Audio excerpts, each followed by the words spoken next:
makeshift setup with my laptop being used as a tablet.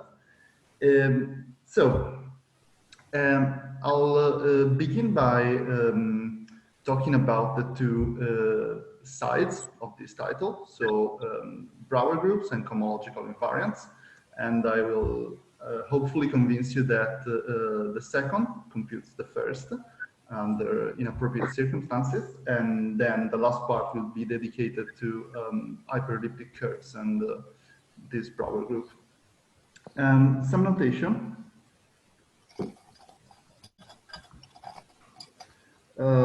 Unless otherwise stated, everything will be of finite type over some finite base field K, and I'll call the characteristic of K C. By L, I'll always mean a positive integer such that C does not divide L. So it doesn't have to be a prime in particular. And given an abelian group A, I'll denote AL, the L torsion subgroup. And if, moreover, A is a torsion group, I'll denote CA, the subgroup of elements whose order is prime to C. It's not divisible by C.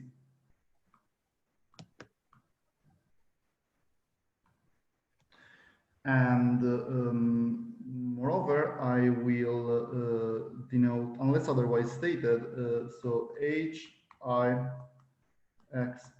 will always denote étale homology or Lis étale if needed. Okay, so that's all for the notation. So Brauer groups. Well, let's start from the beginning. So Azumaya algebra over X, where X can be a scheme or a stack, is a sheaf of OX algebras, which is étale or again Lis étale locally isomorphic to well, n by n matrices or the endomorphisms of some free sheaf. So it has a rank, which is always a square, and we introduce an equivalence notation where A is equivalent to A prime, if and only if there exists some free sheaves F primes with the A tensor endomorphisms of F is isomorphic to A prime tensor endomorphisms of F prime. So this is a group with the tensor product. It has a unit, which is just the trivial algebra, and it has an inverse given by the dual. And this group is called the Brauer group.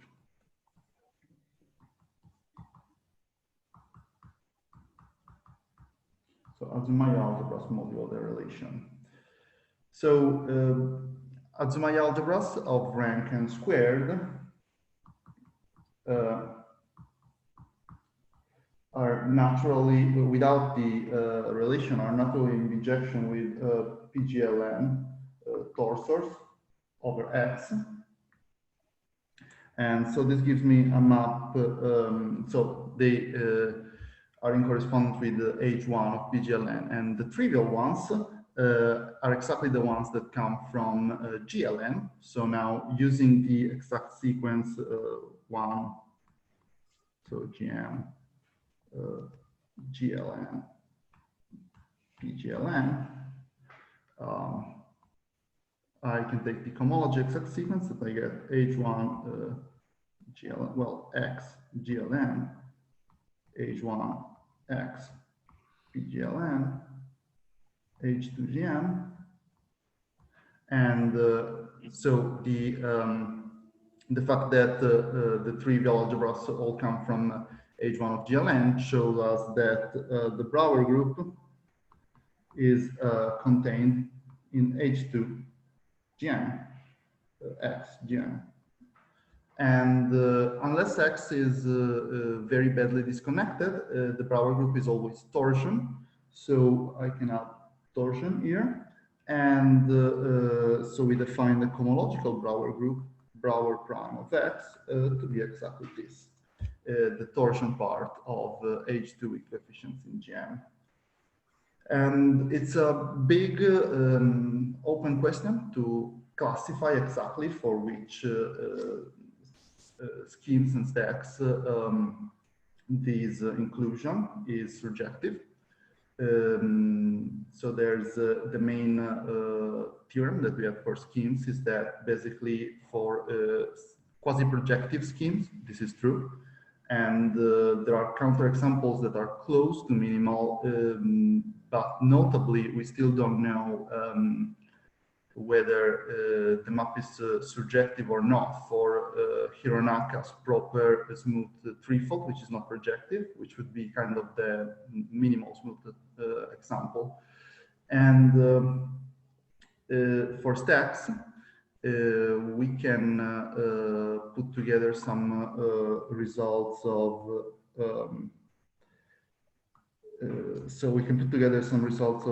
editing, asset, crash, Vistoli, and another result of crash Vistoli to say the following.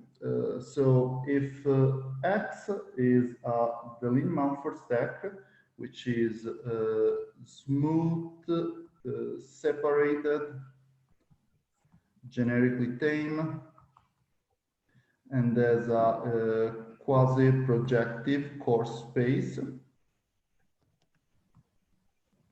then the prime to characteristic part of Brauer of X is equal to the prime to the characteristic part of Brauer prime of X.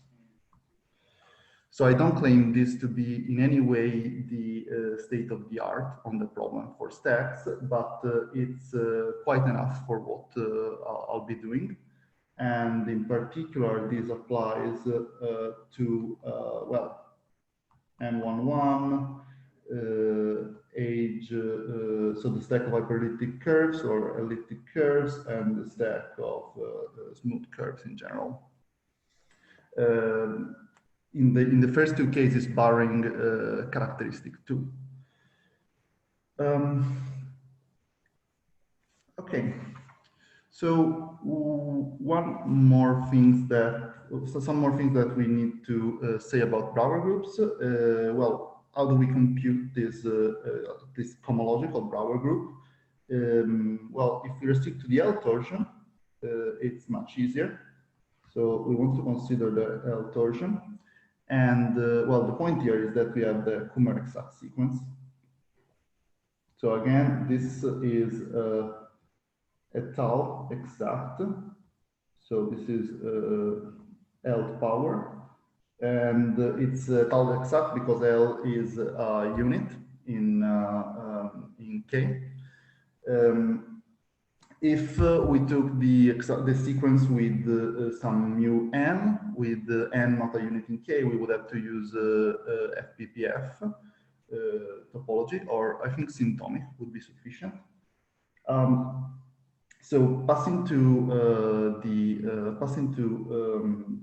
cohomology exact sequence, what we get is well, H1 of GM mapping to H1 of GM. So H1 of GM is just the Picard group. So we get Picard of X over L mapping to H2 X mu L surjecting to Brauer prime X L torsion.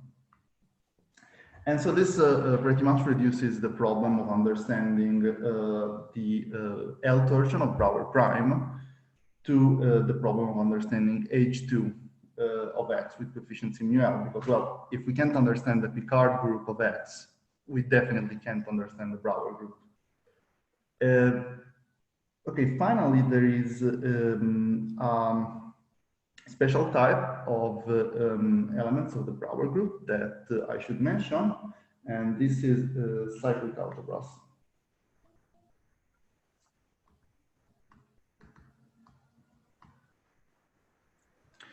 So take a mu-L torsor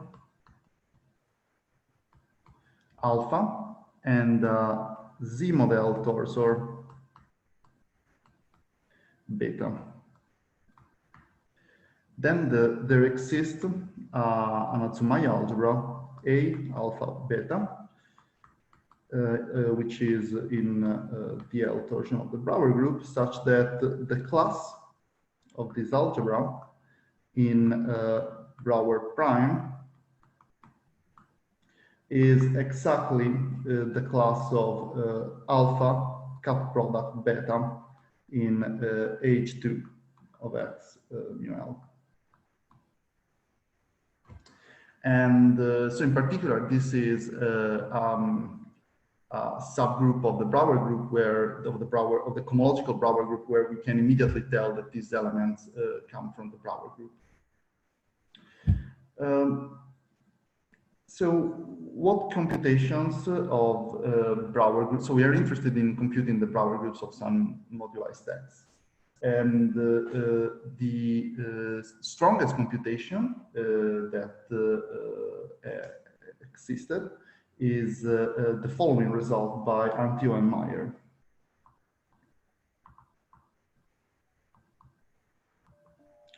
So they computed the Brauer group of the stack of elliptic curves over a variety of bases. So set M equal M1 for simplicity. And then they prove, well, that I'm just giving you a selection of the results. So the Brauer group of M K is equal Z mod 12 if K is finite.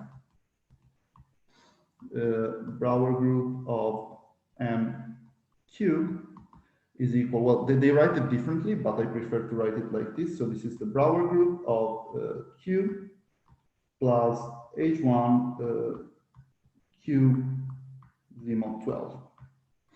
And now if you, well, if you know the étale cohomology of finite fields, you'll see that these two formulas say exactly the same thing.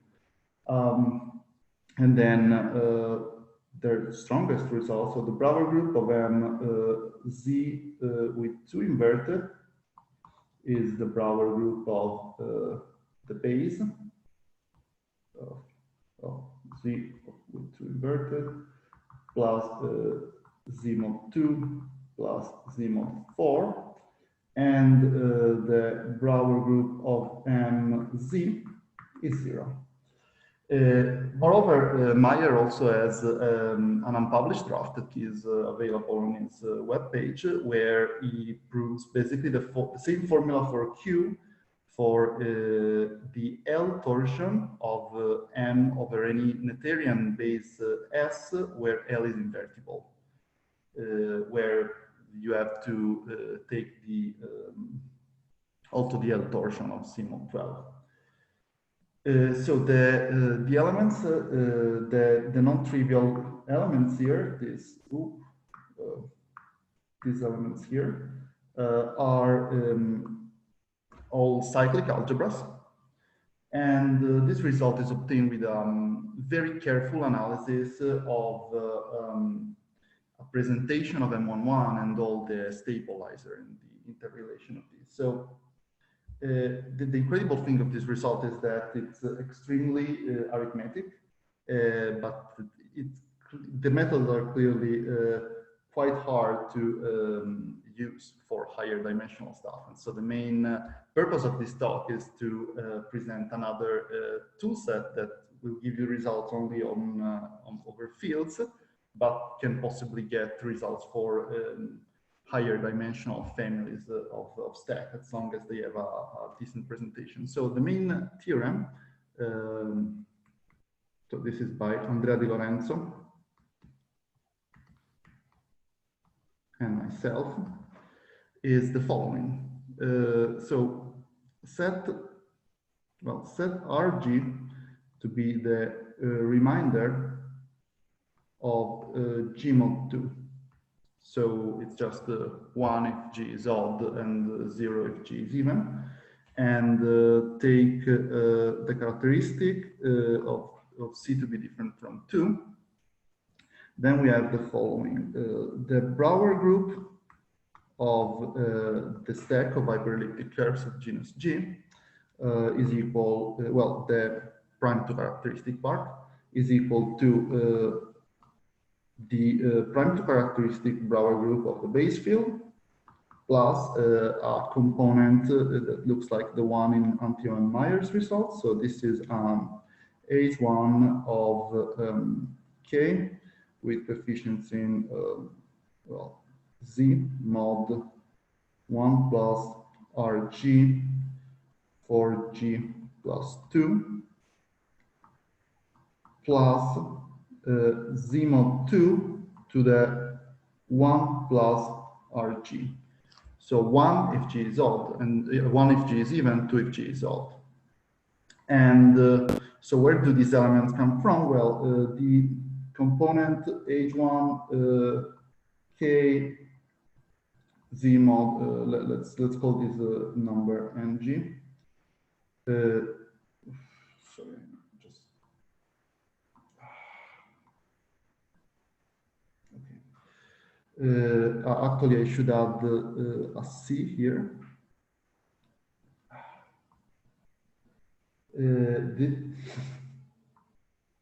So I did promise you we would have technical problem. This is cyclic algebras. Then the common Z mod 2 component comes from S to G plus 2 in a sense that will be clear later. And finally, the last Z mod 2 comes from PGL2, and it's in fact the class of the universal conic over H G, where the conic is the conic obtained by taking the quotient by the hyperelliptic involution. Okay, so I should also note that these last two classes cannot be cyclic algebras. It's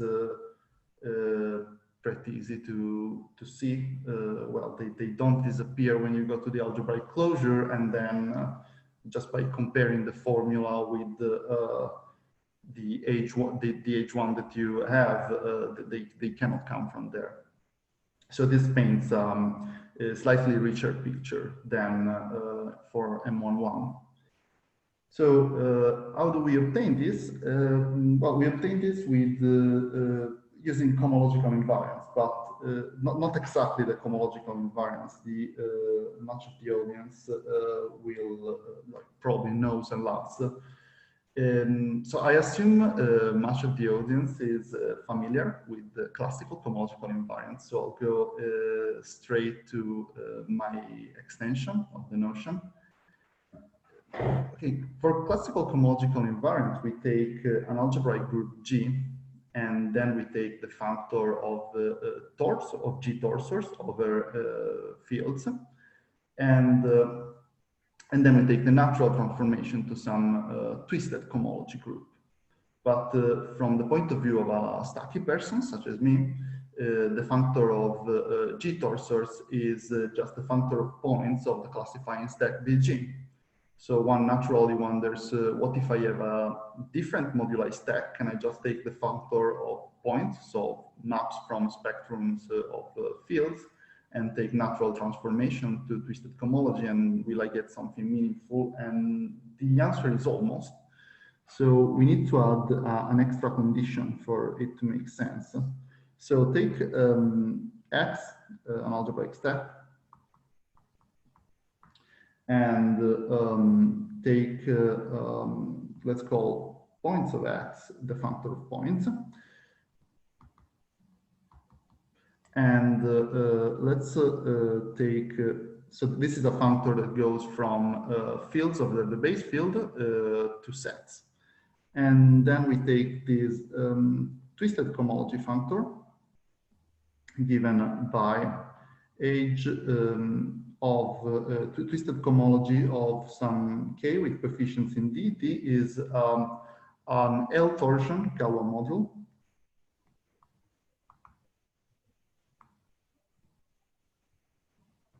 So that's just a locally constructible sheaf of L torsion abelian groups on the small étale side of the base field. And we define this to be sum over I of Hi of k d twisted by I. So this is absolutely the standard definition. And then a cohomological invariant with coefficients in D will be a natural transformation from points of X to this functor.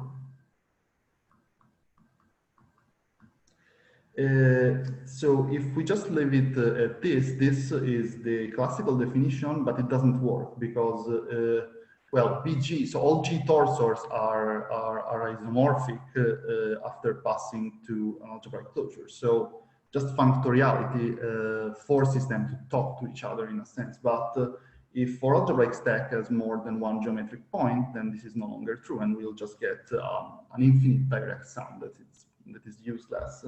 So we need an extra condition that is true by results by Rost in the case of BG. So such that so take R an Henselian DDR, and let's call big KR the quotient field and small kr the residue field. Then there's a natural inclusion of the twisted cohomology of the residue field into the twisted cohomology of the quotient field. And we want, and so given a map from well, spec of R to our stack, so this gives us 2 points to evaluate our cohomological invariant on. So we want alpha of the quotient field to be equal to the inclusion of alpha of the residue field. And so this is true in the classical case. And another way to think about this is that this implies that the invariant is unramified at the evaluation defining the DVR, and that the value at the close point is just a pullback in the sense of Ross cycle modules of the value of the value at the DVR. Okay, so what are some obvious properties? Well, cohomological invariants form a graded abelian group, because this is true for the twisted cohomology.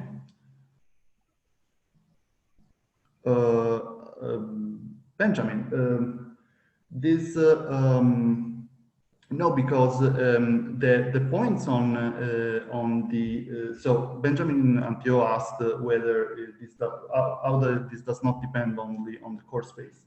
Well, the answer is that the points of the core space are not representative of, so don't necessarily so points on the core space are different from points on the stack. So for example, if you take B of mu2, there is a mu2 torsor that's given by k of t squared, seen as a torsor, seen as and the total space is k of t. But this is just a trivial torsor. If you try to push it forward to the moduli space, which is just a point, and then pull it back, so okay. It's pretty different. So if I may, what you're saying is you're taking the just the set of isomorphism classes of the points. I was just confused because the points are a groupoid. Yeah, it's a set of isomorphism classes, but what the coarse moduli space sees is the set of isomorphism classes of a geometric point, while this is the set for every single field. Okay, that's fine. Thank you. And so it's a graded abelian group, and moreover, if D is equal Z model, then it's going to be a graded commutative ring. And if in general, the invariants with coefficients in D are a invariants with coefficients in Z model module.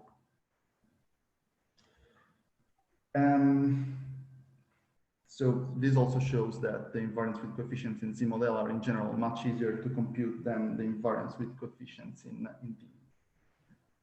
So another thing that we should note is that there is an obvious map from, so we can take this twisted cohomology functor and apply it to the stack. It makes perfect sense. And there is a map from the twisted cohomology of X with coefficients in D to the cohomological invariants. And this just takes an element H and gives me this, well, let's call it H tilde, defined by H tilde of some point is equal to the pullback of H. So basically a point is a map from the spectrum of a field to the stack, and then I'm just pulling back this element of twisted cohomology through this point. And this map is neither injective nor surjective.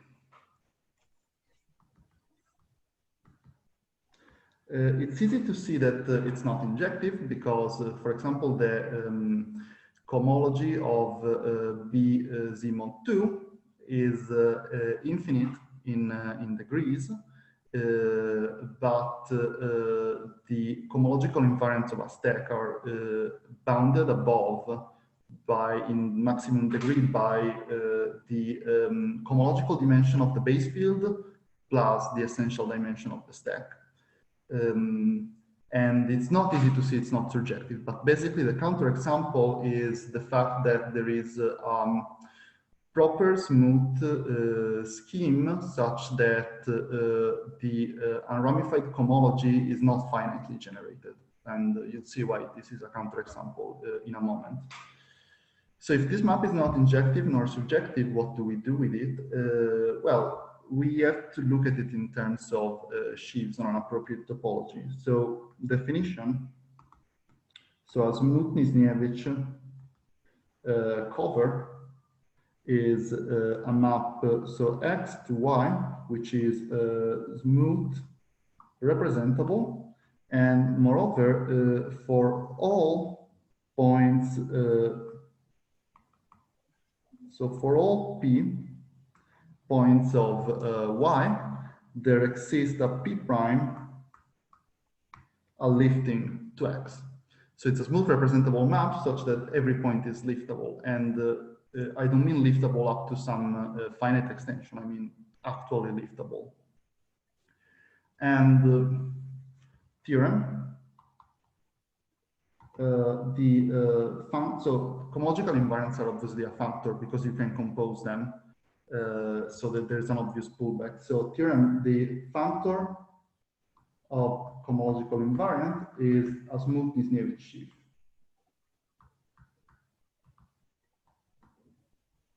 And why can't I just take Nisniewicz instead of smooth Nisniewicz?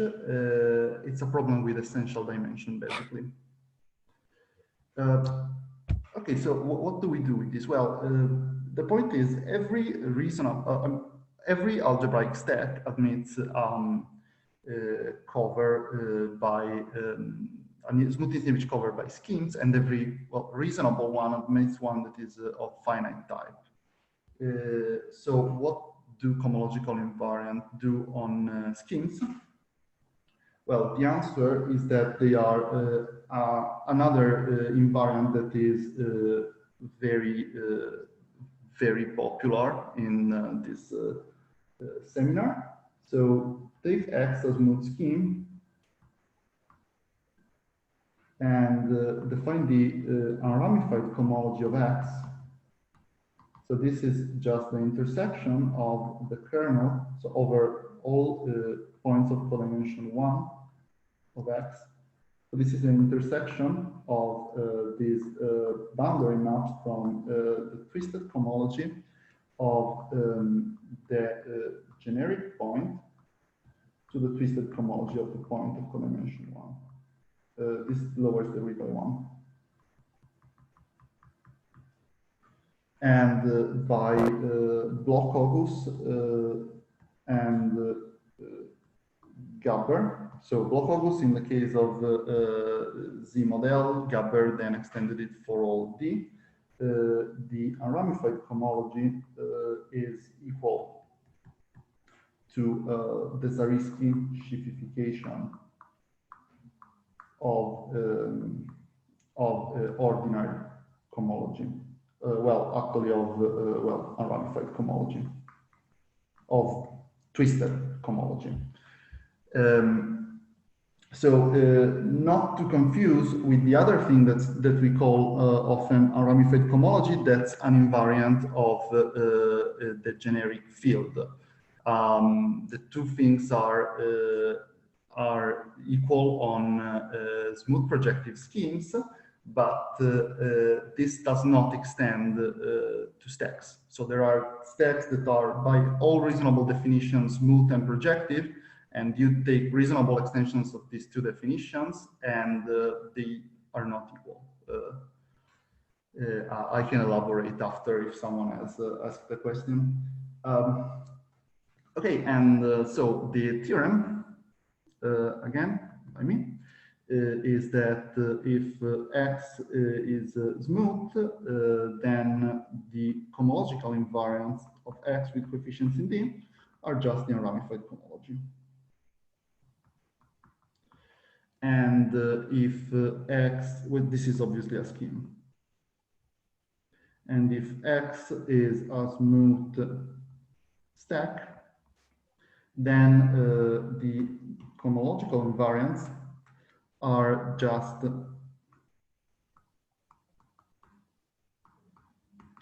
the sheafification of the twisted cohomology in the smoothness-Nievich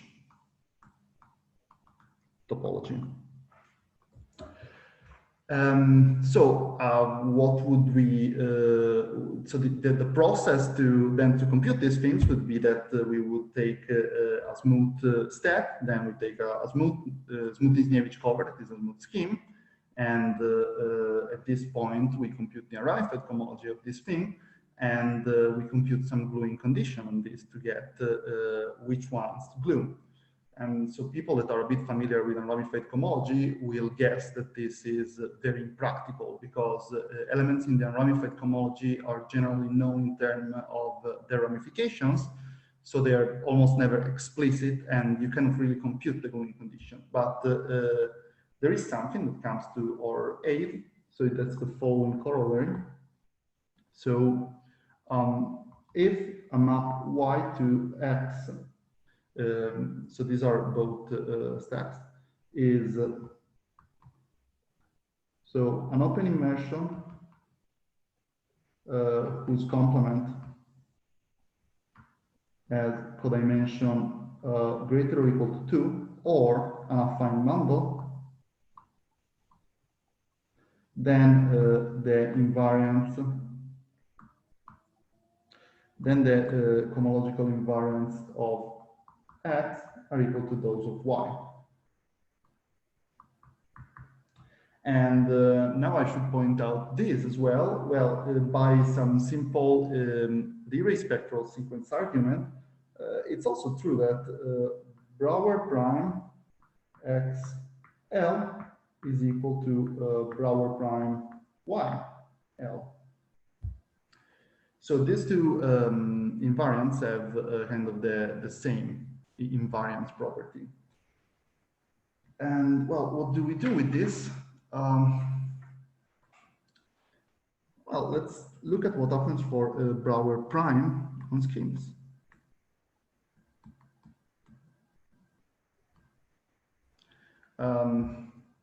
Well, so take as node scheme X. Then we have a map of sites from the étale site to the Zariski site. And this gives us a Lie spectral sequence that goes H, P, Zariski, X, R, Q, I push forward, we take Gm. And the abutment is H, P plus Q, X, Gm. So our claim is that if we take 2 on the right, the only term that remains is H0 Zariski of X R2 of Gm, which is just saying that the cohomological Brauer group is its own Zariski sheafification. Why is this true? Well, we know that H2 Zariski of X Gm is 0. This is a very classical result. And moreover, note that as X is moved, then R1 I push forward of Gm is 0, because this is just the Zariski sheafification of the Picard group, and the Picard group of the spectrum of a local ring is trivial. So what we just got is that, well, Brauer prime L is equal to its own sheafification. And if we apply this to the exact sequence, so Picard over L into H2 mu L into Brauer prime L. Well, let's take the sheafification. Then what happens? Well, the map is still surjective. This goes to 0. And then here we have the sheafification of H2. This is nothing else than the unramified cohomology with coefficients in, well, Z mod L minus 1 or mu L dual, if you prefer, of degree 2. And this is just Brauer prime. So what we just proved is that the degree 2 cohomological invariants of X with coefficients in Z mod L minus 1 are equal to Brauer prime X L torsion. And but this works for schemes. So what do we do for stacks? Well, for general stacks, not much unless I have a new idea, but if we have a quotient stack in the form, so X equal X mod some affine algebraic group G, we can do equivariant approximation, Totaro and the Gram. So we take X prime equals X times U over G, where G acts freely on U, and U is an open subset of a representation, and the complement of U has a codimension greater or equal to 2. Then this is a scheme, and by the invariance result from before, we get that, well, the cohomological invariants of X D are equal to the cohomological invariance of X prime D. Brauer prime X L is equal to Brauer prime of X prime L, and by putting these two together, we get that Brauer prime of X L is equal to the degree 2 cohomological invariant of X with coefficient in Z model -1. So, okay, here I hopefully convinced you that cohomological invariants compute the Brauer group. And now it's time to talk about hyperelliptic curves for the remaining 14 minutes of this talk. So now, a family of hyperelliptic curves of genus G is basically a family of smooth curves of genus G with an hyperelliptic involution with an hyperelliptic involution iota. And so now C over I to S is a smooth conic bundle.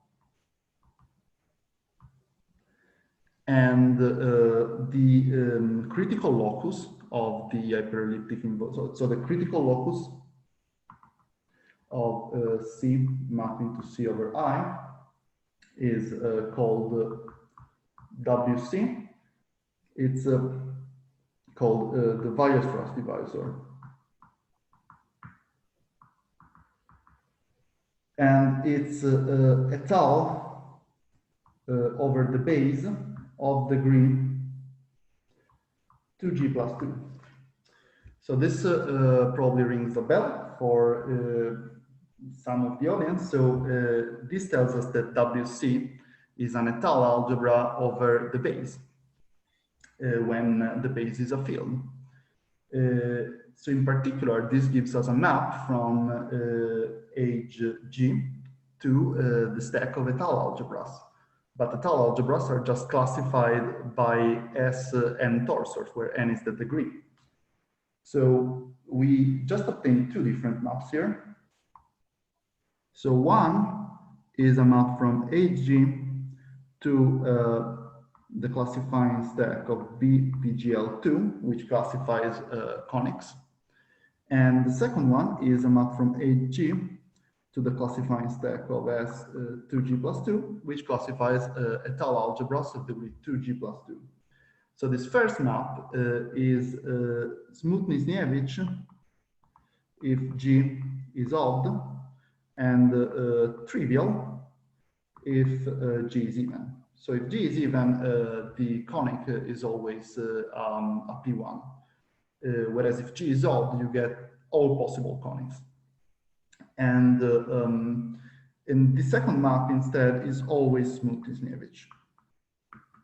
So in particular, this gives us so this means that the cohomological invariants of BPGL2 and BS2G plus 2, which are just the invariants of PGL2 and S2G plus 2, which are known, inject into the cohomological invariants of HG and give us a submodule to work with.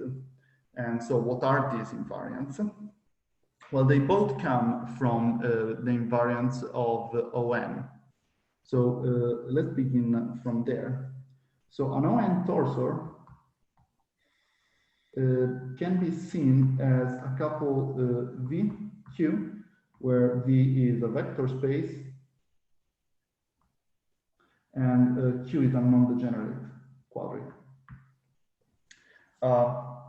We are always in characteristic different from 2 here.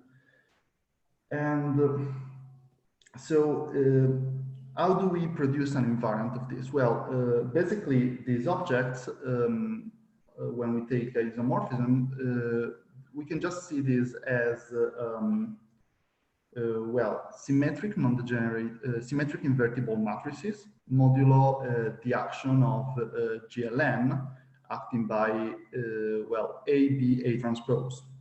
So if we take Q, we can always diagonalize it. This is well known.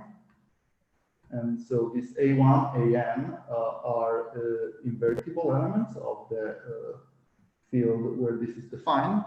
And then what can we do with this action of GLN? Well, there are two trivial things that we can do. We can multiply by a diagonal matrix, and this multiplies by a square.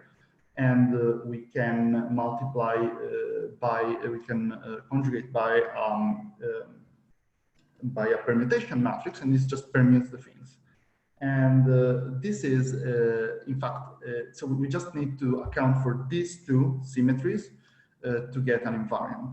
So let's take lambda I of A1, AN. So lambda I is the ith standard symmetric function. So, and we see this element as an element in,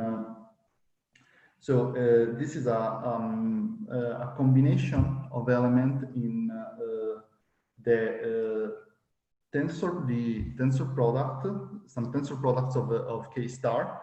So it's an element in, well, K star tensor I, and then we see it up to square, so up to K star square. And this is just the twisted cohomology of the field with coefficients in Z mod, well, the ith twisted cohomology group with coefficients in Z mod 2. So this is permutation invariant. It's invariant by multiplying by square, and we call this element alpha I. So alpha I is called the ith Stiefel-Whitney class. And the theorem that's proven I should go to the next page. So theorem, this is proven in Garibaldi, Mercuriev's, Serre's book. Honestly, I'm not sure if there is an original author that I should mention.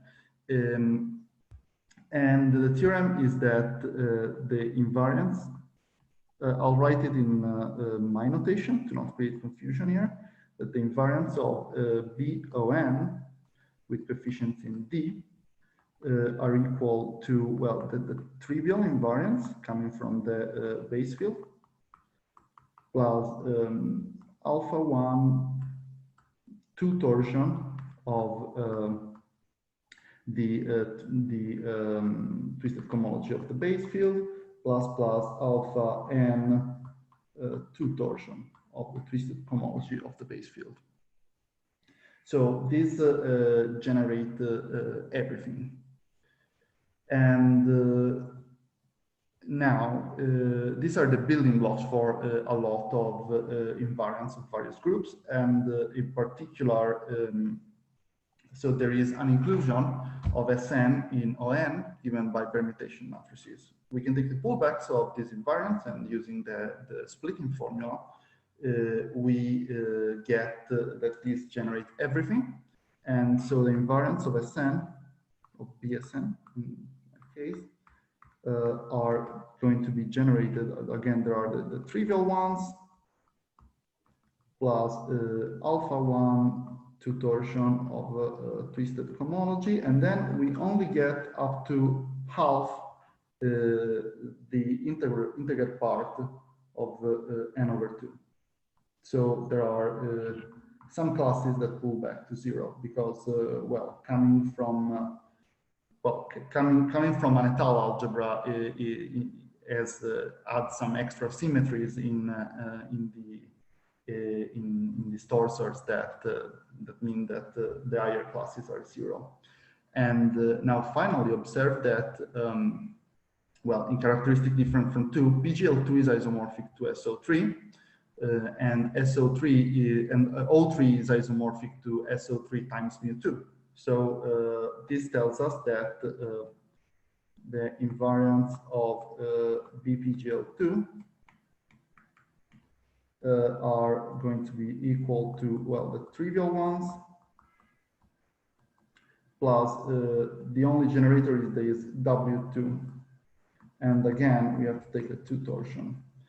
And this W2 is actually the class of the universal conic. So all of these computations are in the Garibaldi Mercuriev's, Serre's book in some form.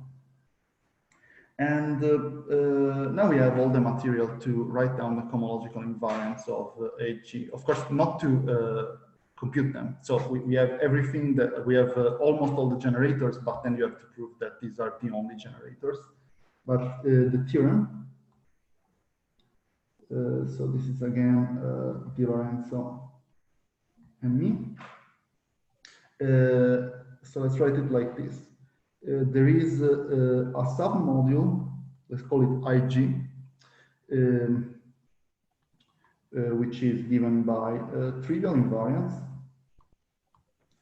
Then a generator in degree 1 multiplying the mg. Mg is the number that you saw in the theorem on the Brauer group, the mg torsion of the twisted cohomology. So now if you take just the two torsion, this is just the first Stiefel-Whitney class, but there is some extra stuff in degree 1, plus, well, alpha 2, 2 torsion, plus alpha g plus 1, 2 torsion.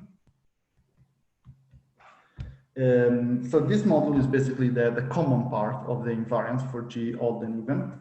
So if G is even, the picture is pretty simple. So the invariance of Hg with coefficients in D are given by Ig direct sum, some extra part B 2G plus 2 times the 2 torsion of twisted cohomological base field. And if G is odd, well, we have an exact sequence where we have Ig plus this extra element W2 multiplying the 2 torsion, mapping in the cohomological invariance. And then finally, there's a copy. Well, there is a submodule of the invariance of the trivial invariance, and this map delta lowers degree by G plus 2. So everything that's not in the elements that we can describe is of degree at least G plus 2. So now if you take this formula and just plug in Z model twisted minus 1, you get exactly this the result that we had. So if I can just move some stuff on my screen, I should get, okay, so exactly the result on the Brauer group. There we go. And you see that we are just picking the cyclic algebras come from alpha 1, and then the other two elements are, so the first one is just alpha 2 and then W2. And so last comment, this is a combination of many different results. I started with G even, D equal Z mod a prime number over an algebraically closed field. Then under the same conditions, G equal 3. Then Andrea managed to do it for G all G odd.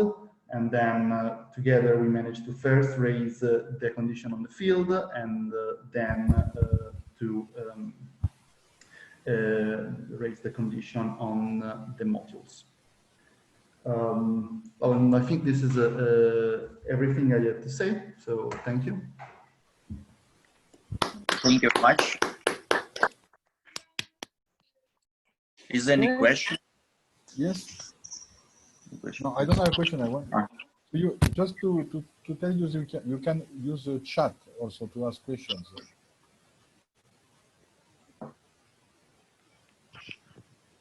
Any question? Any comment? Roberto, what is the state of the art for MG? For MG, not much, I think. So I think the Brauer group of MG over C is known. I think it's trivial. Then, well, obviously H2 is equal M2. And then there are some new computation of Andrea Di Lorenzo and Angelo Vistoli on the showering of the complement of the hyperelliptic subset of the subset of hyperelliptic curves on M3, and basically whenever we can compute the showering, we should be able somehow to compute the cohomological invariance. So I think that's doable. In general, of course, if we take very high G, it's gonna be basically a scheme, and it's gonna be of general type. So it's probably not attackable, but I think for low G, it should be computable with the tools we have.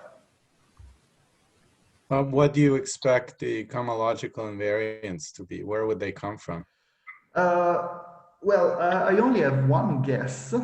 So there's a natural map from MG to the classifying stack of the finite symplectic group of rank 2G plus 2, I think. So basically, we can take the Jacobian and then the G well, no, we can just take.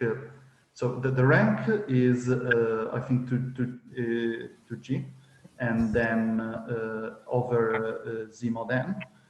We can take the n torsion on the Jacobian, and this is a torsor for the symplectic group. And so this gives us a map, and that should in theory gives us a lot of invariants. This map, we know that it can't be injective because the cohomological dimension of the finite symplectic groups grows much faster than the cohomological dimension of MG. But this is where I would look if I wanted to find some classes that work for all G. Of course, there's the problem that, well, the finite symplectic group are one of the building blocks of finite groups. So, I mean, it's clearly not easy to find their cohomological invariants. It would be much nicer if we had something like Veil groups of finite orthogonal reflection groups where we have a splitting formula to work with.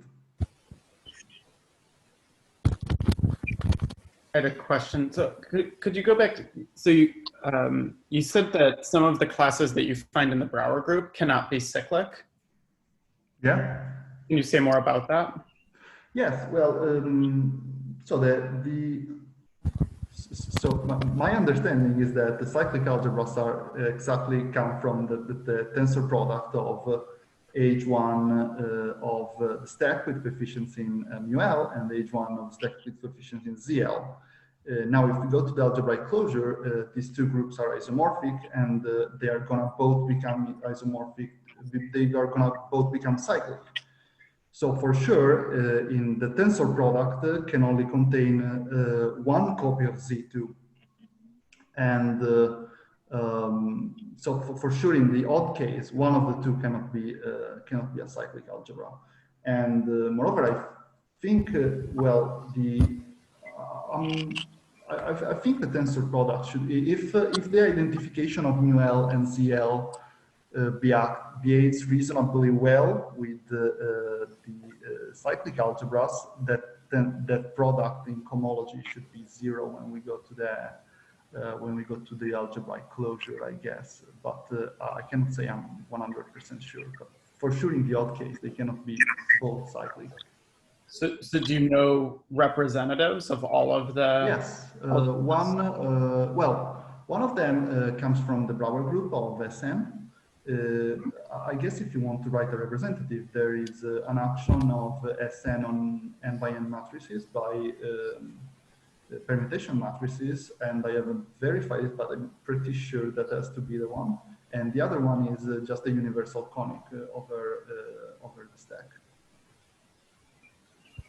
So coming from BPGL2. Thanks. Any other questions?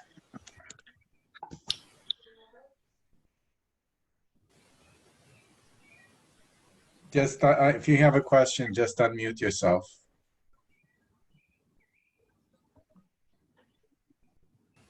Oh yeah, if someone is muted and is trying to ask a question, I'm not gonna see them because only seeing a few of you. So please do unmute yourself.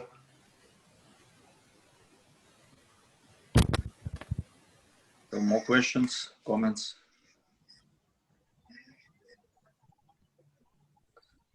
So if not, then let's thank Roberto for wonderful talk. Thank you very much. Thank you. And so we will resume in a week at the same time. Thank you. Have a nice weekend, everyone. Thank you. Bye. Bye.